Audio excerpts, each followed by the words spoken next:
किसी एक शायर ने बड़ा अच्छा कहा था, जब भी ज़मीर और ज़र्फ का सौदा हो दोस्तों, जब भी ज़मीर और ज़र्फ का सौदा हो दोस्तों, कायम रहो हुसैन के इनकार की तरह। हेलो गाइस, अस्सलाम वालेकुम। मैं मोहम्मद आदिल लेकर आया हूं असदुद्दीन ओवैसी का ज़बरदस्त वीडियो जो कि संसद में है।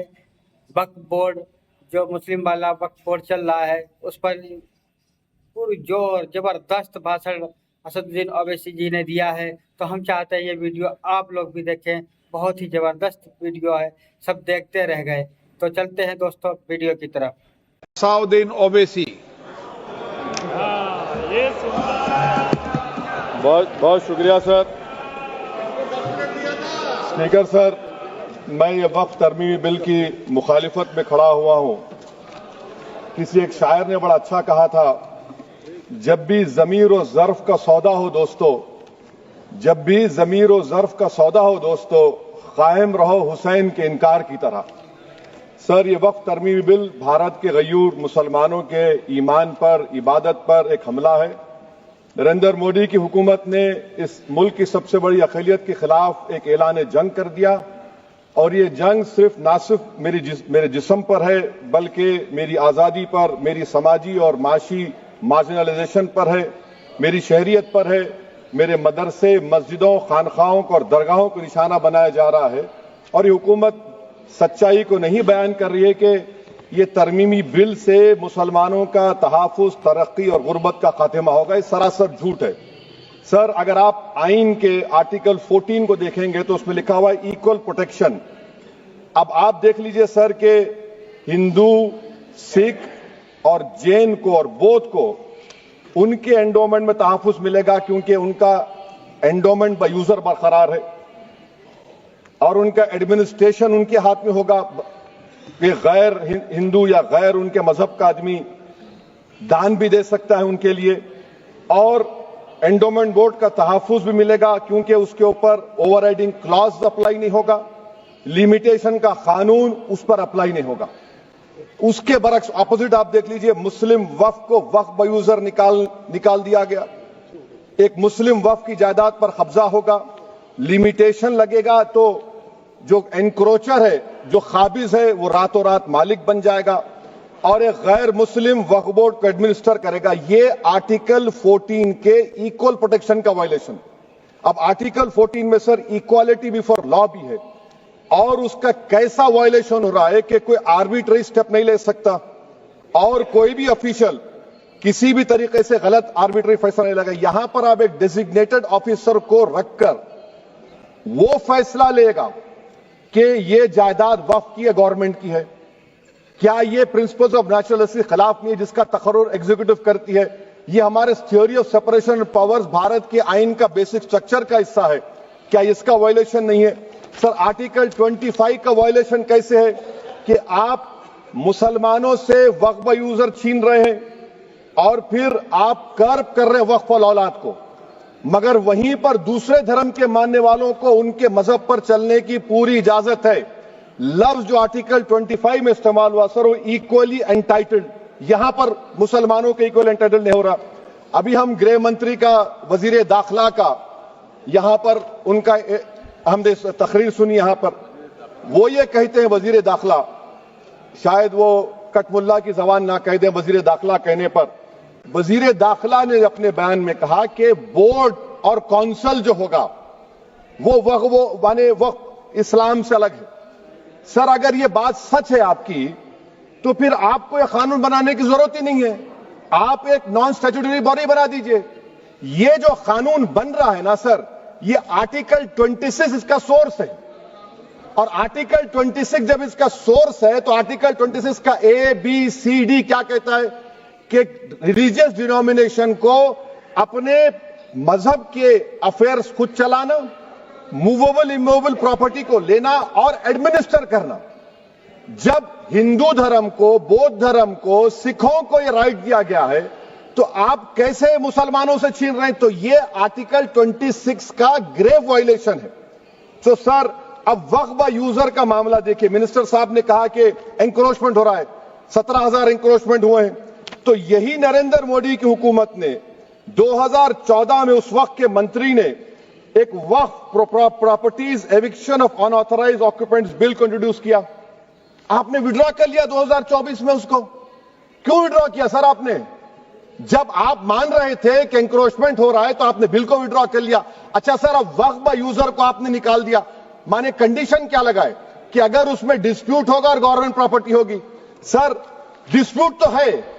मिसाल के तौर पर मोहिबुल्लाह साहब जिस मस्जिद के इमाम है, पार्लियामेंट के सामने मस्जिद है सर, 123 प्रॉपर्टीज में मस्जिद है, डिस्प्यूट चल रहा है। कल कलेक्टर या डिस्ट्रिक्ट ऑफिसर बोलेगा कि भाई साहब ये गवर्नमेंट प्रॉपर्टी है, स्टिकर लगा दिया जाएगा, मस्जिद बंद, गवर्नमेंट प्रॉपर्टी हो गई। होगी ना सर? अब ये बताइए, आप जब से यहां पर पूरे बीजेपी रूलिंग पार्टी हमको ज्ञान दे रहे हैं कुछ नहीं होगा, कुछ नहीं होगा, मैं दलील के साथ बता रहा हूं आपको। ये मस्जिद दिल्ली गवर्नमेंट बोलती हमारी है, वक्फ दिल्ली वक्फ बोलता हमारी है।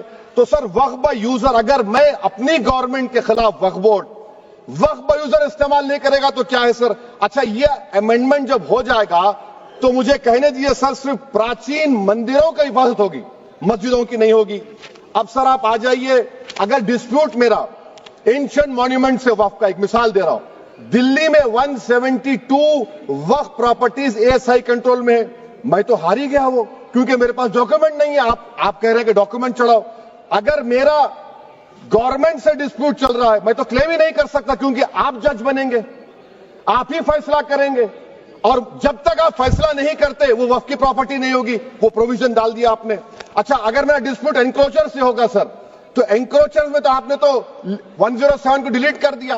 आप रातों रात खाबिज को, एनक्रोचर को मालिक बना रहे हैं। सर मैं ये पूछना चाहता हूं आपके जरिए हुकूमत से, एक मुंबई में एक बहुत बड़े दौलतमंद है, खोजा बरादरी का यतीम खाना था, उन्होंने 2004 या 5 में 22 करोड़ में खरीद लिया। वो केस सुप्रीम कोर्ट में, क्या आप उनको मालिक बनाना चाहती है लिमिटेशन एक्ट अप्लाई करके? हमको बताइए, हम जानना चाह रहे हैं।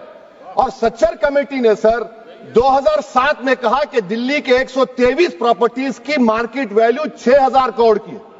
आज हम 2025 में आ गए, क्यों आप उन प्रॉपर्टीज के खिलाफ पड़े हुए? 1976 में उस वक्त के वजीर आजम इंदिरा गांधी लेटर लिखा, इसको आप दे दीजिए, मगर आप उसको मानने को तैयार नहीं है। तो सर और एक जो झूठ फैलाया जा रहा है, management empowerment efficient development. Sir this bill takes any management from the hands of Muslims, disempowers the waqf in comparison to any other stakeholder, takes away the efficiency of administration and hampers development. Waqf disempowerment in the name of efficiency, inefficiency is being created. The progress of development from pre-independence till today is sought to be destroyed. Sir अभी हमारे home minister साहब ने फजल पुकाया case का जिक्र किया। Sir मैं आपसे गुजारिश करूंगा कि होम मिनिस्टर जरा अच्छे लोगों को रखकर इंफॉर्मेशन ले। फजल पुकाया का ऑबिटर क्या है? इट इज ऑबिटर, वो रेशो डेसेंडेंटाई नहीं है जो आपने कहा है। अच्छा सर, शेड्यूल ट्राइब के बारे में कहा, क्या शेड्यूल ट्राइब में मुसलमान नहीं होते? शेड्यूल कास्ट में नहीं होता मुसलमान, शेड्यूल ट्राइब में मुसलमान होता। तो क्या आर्टिकल 25 मेरा चला गया, आर्टिकल 26 चला गया, आर्टिकल 14 चला गया, 15 चला गया, 29 चला गया? लक्षद्वीप का एक मुसलमान एमपी है, क्या उसको राइट नहीं है क्योंकि ट्राइबल है? क्या कह रहे हैं आप? इस ऐवान को क्यों गुमराह कर रहे हैं आप शेड्यूल ट्राइब के नाम पर? सर और एक चीज जो आपको बता रहा हूं सर, अब आप जब आर्टिकल 26 से मेरा सोर्स है, तो आप सेंट्रल वक्फ काउंसिल में 22 में से 10-11 आप नॉन मुस्लिम को बना सकते हैं। रिलीजन न्यूट्रल आपने कह दिया, और आप बनाएंगे, क्यों बनाएंगे आप? स्टेट वक्फ बोर्ड में 7 नॉन मुस्लिम होंगे और 4 मुसलमान। क्यों होंगे? क्योंकि आप लॉ में 95 में डायरेक्ट मैनेजमेंट में ले सकते 5 साल के लिए। आप वक्फ बाय यूजर को आप कलेक्टर डिस्ट्रिक्ट ऑफिसर बोलेगा ये वक्फ की प्रॉपर्टी नहीं है, तो वो वक्फ बोर्ड खामोश बैठ जाएगा, कुछ एक्शन ही नहीं लेगा, क्योंकि वो आपके प्यादे हैं। अच्छा, जब आप नॉमिनेट करेंगे सर मैं मोदी गवर्नमेंट के खिलाफ नो कॉन्फिडेंस ला सकता हूं, मगर वक्फ बोर्ड का चेयरमैन जो नॉमिनेट होगा उसके खिलाफ नो कॉन्फिडेंस नहीं ला सकते, हम बिल्कुल नहीं ला सकते। क्या मजाक है बताइए आप? ये डेमोक्रेसी है। नॉमिनेट भी स्टेट गवर्नमेंट करेगी, वो अगर डिक्टेटर बन जाएगा जैसा आज भारत में हो रहा है, तो वो भी नहीं हटेगा।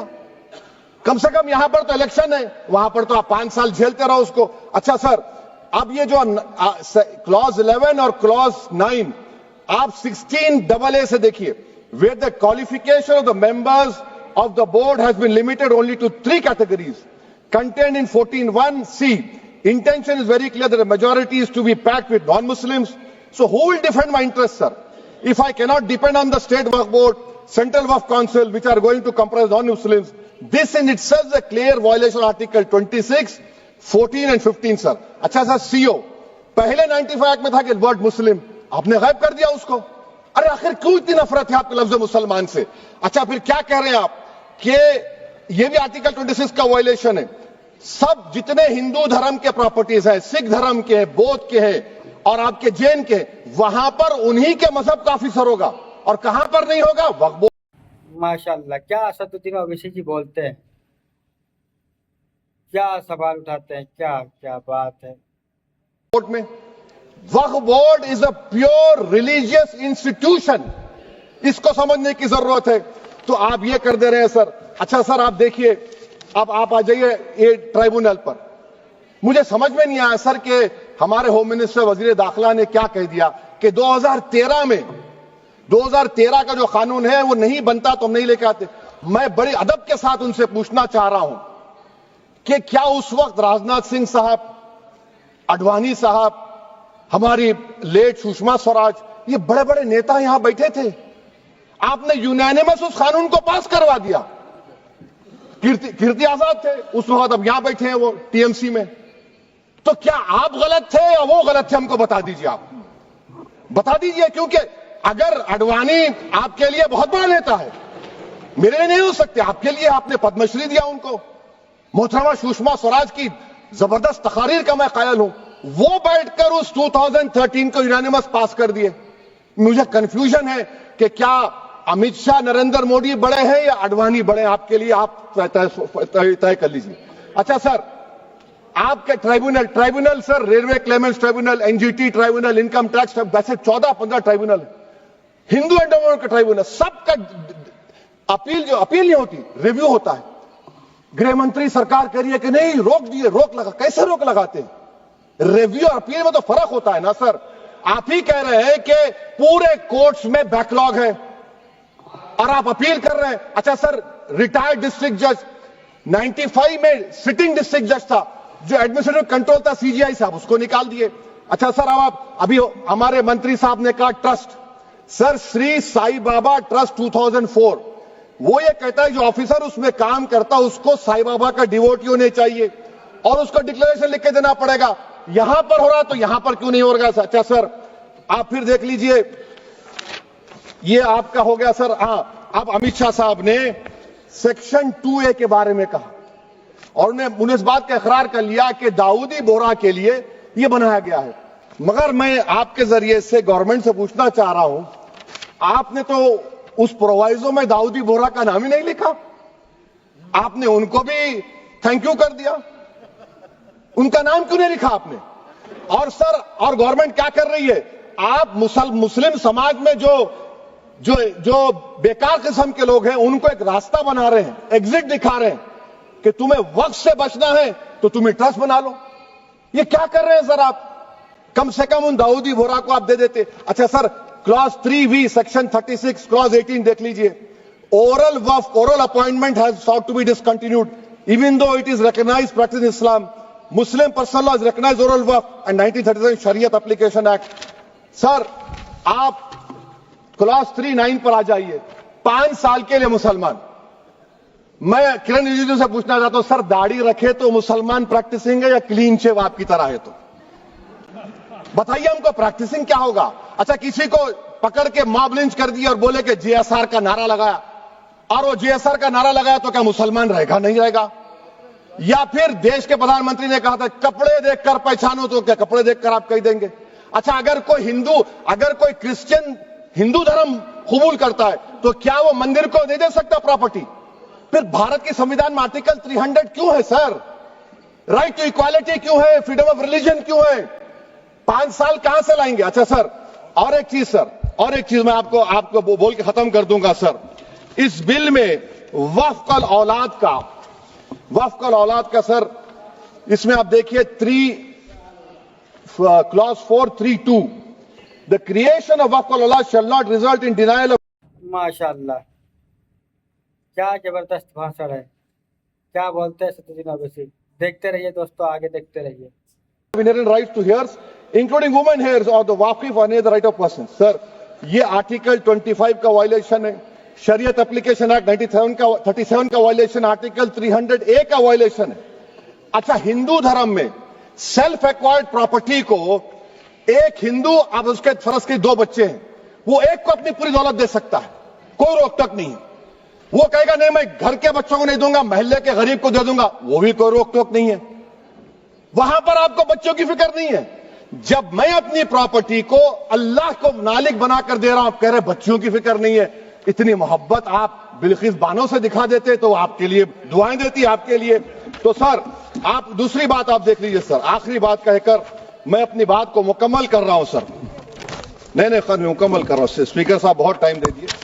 सर आप देखिए, इसमें अमित शाह साहब बोले कि इतनी प्रॉपर्टीज का कब्जा हुआ, चोरी हुई, ये हुआ।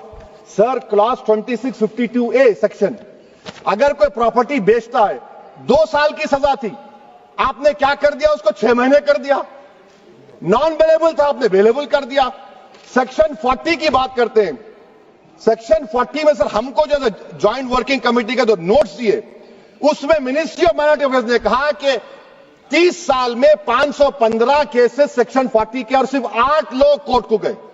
वक्फ यूजर का कानून तेलंगाना आंध्रा में है, सेक्शन 40 का कानून तमिलनाडु 63 है, आंध्र प्रदेश में 43 है। और सर आप डायरेक्शन दे रहे हैं। अच्छा, क्लॉज 4218B देखिए सर, आप रूल बना रहे हैं, कोऑपरेटिव फेडरलिज्म के खिलाफ है, इतना रूल बना रहे हैं। और आखिर में सर मैं आपको बताना चाह रहा हूं स्पीकर साहब, ये बिल का मकसद सिर्फ मुसलमानों को जलील और रुस्वा करना है, मुसलमानों को दूसरे दर्जे का शहरी बनाने का इनका मकसद है। सर अगर आप हिस्ट्री को पढ़ेंगे तो महात्मा गांधी उस वक्त के व्हाइट अफ्रीका में सफेद फार्म अफ्रीका के कानून को महात्मा गांधी ने कहा था कि ये मेरा कॉन्शियंस इसको मानता नहीं है, मैं इस कानून को कबूल नहीं करता हूं। तो महात्मा गांधी ने क्या किया, उन्होंने उस कानून को फाड़ दिया। तो मैं गांधी की तरह इस कानून को फाड़ता हूं। ये अनकॉन्स्टिट्यूशनल है सर। इस देश में झगड़े पैदा करने का काम बीजेपी करना चाहती है मस्जिद और मंदिर के नाम पर, इसीलिए मैं इसका कंडेम करता हूं। और मैं आपसे गुजारिश करता हूं कि मैंने अपने 10 अमेंडमेंट दी है, आप इसको कबूल करिए सर, मुझे बोलने का मौका दीजिए और उस पर डिवीजन का मैं डिमांड भी करूंगा। Thank you sir. Hello guys, तो कैसी लगी ये वीडियो? उम्मीद करते हैं बहुत ही अच्छी लगी होगी ये वीडियो। अगर इसमें कोई भी चीज़ आप लोगों को अच्छी लगी है तो प्लीज़ कमेंट में अपनी राय ज़रूर दें और हमारे चैनल को सब्सक्राइब कर लें। तो फिर मिलते हैं अगली वीडियो में इंशाल्लाह। अस्सलाम वालेकुम।